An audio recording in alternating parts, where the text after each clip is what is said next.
بسم اللہ الرحمن الرحیم۔ غزوہ بدر میں ہلاک ہونے والے سرداران قریش کی تعداد 24 بتائی گئی ہے، جن میں سر فہرست ابو جہل تھا۔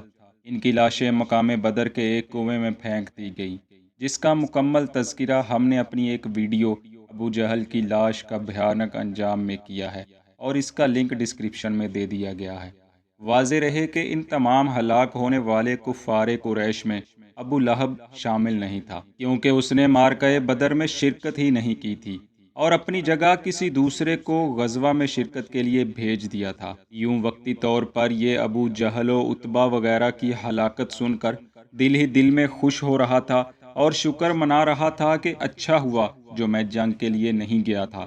مگر پیارے ناظرین، یہ بھی قہر خداوندی سے محفوظ نہ رہ سکا، یا یوں کہنا زیادہ مناسب ہوگا کہ اس کی بھیانک اور خوفناک موت شاید ان سے بھی زیادہ بدتر تھی، جو معرکہ میں شریک ہو کر مجاہدین کی تلواروں سے واصل جہنم ہوئے۔ اس کا اصل نام عبد العزا بن عبد المطلب تھا، جسے اکثر ابو لہب کے نام سے جانا جاتا تھا۔ یہ نبی رحمت حضرت محمد صلی اللہ علیہ وسلم کا سوتیلا چچا تھا۔ اس کو ابو لہب کہنے کی ایک وجہ یہ بیان کی گئی ہے کہ اس کے والد نے اسے ابو لہب یعنی شعلے کا باپ کہا ہے، اور اس کی وجہ اس کی خوبصورتی اور دلکشی تھی یا اس کے سرخ گال تھے۔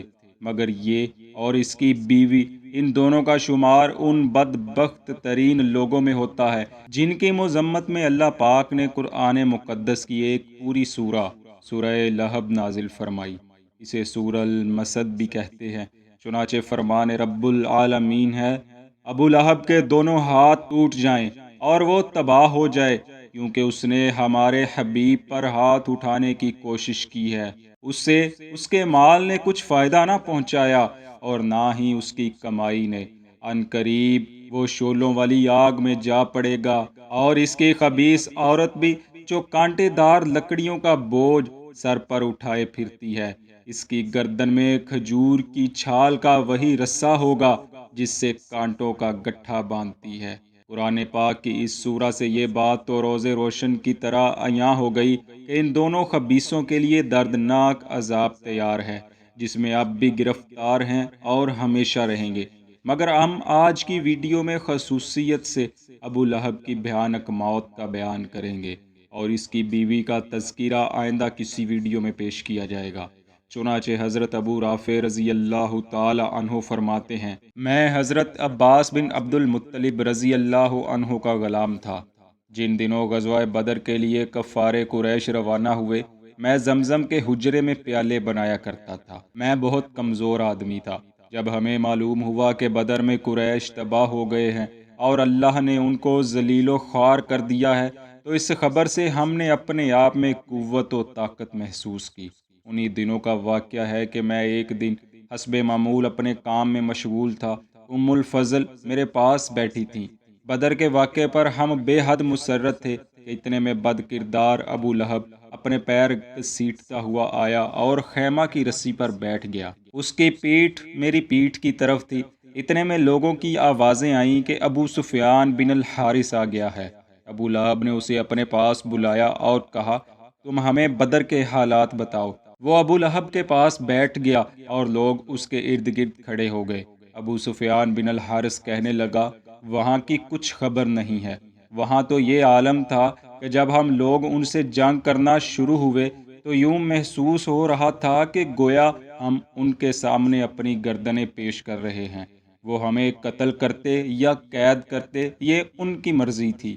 اور خدا کی قسم، میں اپنے لوگوں کو ملامت نہیں کرتا، کیونکہ وہاں تو زمین سے آسمان تک چت کبرے گھوڑوں پر سوار سفید نوجوان لڑ رہے تھے، جو کسی چیز کو باقی نہ چھوڑتے، اور نہ کوئی ان کے سامنے کھڑا رہ سکا۔ حضرت ابو رافع رضی اللہ عنہ کہتے ہیں، میں یہ الفاظ سنے تو مارے جوش کے میرے منہ سے نکلا، یہ فرشتے ہوں گے۔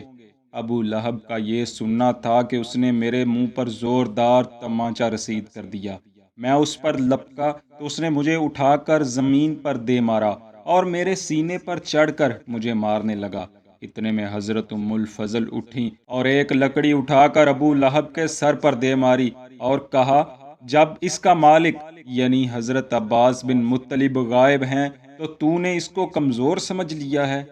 اس سے اس کے سر پر گہرا گھاؤ لگا، اور امام طبری علیہ رحمہ لکھتے ہیں کہ یہ چوٹ حضرت ابو رافع رضی اللہ عنہ نے ہی اس کے سر پر لگائی تھی۔ الغرض وہ چوٹ کھاتے ہی وہاں سے بھاگ کھڑا ہوا۔ اس ذلت کے بعد وہ گھر پہنچا تو اللہ تعالیٰ نے اس پر عدسہ یعنی پھنسی کو مسلط کر دیا۔ عدسہ ایک رسولی کی طرح کا مرض ہے، یہ انسانی بدن پر نکلتا ہے جو گلٹی کی طرز کا ہوتا ہے۔ یہ ایک جان لیوا مرض تھا جس سے مریض ایڑیاں رگڑ رگڑ کر تکلیف سے مرتا۔ اہل عرب اسے ایک جان لیوا وائرس خیال کرتے تھے اور مریض سے دور رہتے۔ یہی وجہ ہے کہ جب ابو لہب اس مرض میں مبتلا ہوا تو اس کے گھر والوں نے اسے ایک الگ کمرے میں بند کر دیا، حتیٰ کہ اس خوف سے کہ کہیں ہم بھی اس بیماری میں مبتلا نہ ہو جائیں اس کے قریب تک نہ پھٹکتے۔ روایات میں ہے کہ وہ 7 سے 8 دن تک اسی مرض میں ایڑیاں رگڑتا رہا، بالآخر ذلت کی موت مر گیا، مگر مرنے کے بعد بھی کوئی اس کی لاش کے قریب تک نہ گیا، اور یوں ہی اس کی لاش کو کمرے میں پڑے 3 دن اور 3 راتیں گزر گئیں، یہاں تک کہ اس کی لاش گلنے سڑنے لگی۔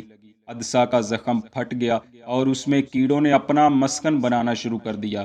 جب گھر میں تعفن پھیلا اور اس کے اثرات آس پاس کے گھروں تک پہنچے تو پھر کسی قریشی نے ان سے کہا، تم اس بات پر شرم نہیں کرتے کہ تمہارے باپ کی لاش گھر میں گل سڑ رہی ہے اور تم اسے دفن نہیں کرتے؟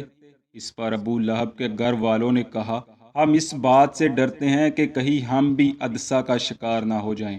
بالآخر ان سب نے مل کر ابو لہب کی لاش کو ٹھکانے لگانے کی ٹھان لی۔ انہوں نے سب سے پہلے لاش پر دور کھڑے کھڑے پانی بہایا، پھر اسے رسیوں اور کپڑوں کی مدد سے بغیر چھوئے مکہ کے ایک بلند مقام پر لے جایا گیا۔ وہاں ایک گڑھا کھودا گیا اور لکڑی کی مدد سے لاش کو اس میں پھینک دیا گیا، پھر اس پر مٹی ڈال کر اوپر بھاری بھرکم پتھر رکھ دیے گئے تاکہ اس کی بوسیدہ لاش سے تعفن نہ پھیلے۔ ناظرین، اگرچہ ابو لہب غزوہ بدر میں شرکت کے لیے نہیں گیا تھا، جس کی وجہ سے وہ مجاہدین کے ہاتھوں واصل جہنم ہونے سے بچ گیا، مگر پھر بھی وہ عذاب الہی سے کیسے بچ سکتا تھا جو اٹل ہے اور ہر صورت مسلط ہو کر رہتا ہے۔ غزوہ بدر کے فوراً بعد جب ابو لہب کی یوں عبرتناک موت دیکھی تو اکثر قریش کو اپنے انجام کی فکر بھی لاحق ہو گئی۔ روایات میں ہے کہ ابو لہب کی اولاد میں سے درہ یعنی فاختہ نے اسلام قبول کیا اور حدیث کی راوی بھی بنی۔ بعد میں عتبہ نے بھی فتح مکہ کے بعد اسلام قبول کر لیا تھا، اور وہ لوگ جنہوں نے دین اسلام کی حقانیت کو نہ پہچانا، ان کے لیے اللہ رب العزت نے فرمایا، جن لوگوں نے ہماری آیتوں سے کفر کیا عن قریب ہم انہیں دوزخ کی آگ میں جھونک دیں گے، جب ان کی کھالیں جل جائیں گی تو ہم انہیں دوسری کھالیں بدل دیں گے تاکہ وہ مسلسل عذاب کا مزہ چکھتے رہیں۔ بے شک اللہ غالب حکمت والا ہے۔ دعا ہے اللہ پاک ہمیں ان لوگوں میں شامل فرمائے جن پر اس کا انعام ہوگا، اور ہمیں ہدایت کاملہ سے سرفراز فرمائے۔ آمین۔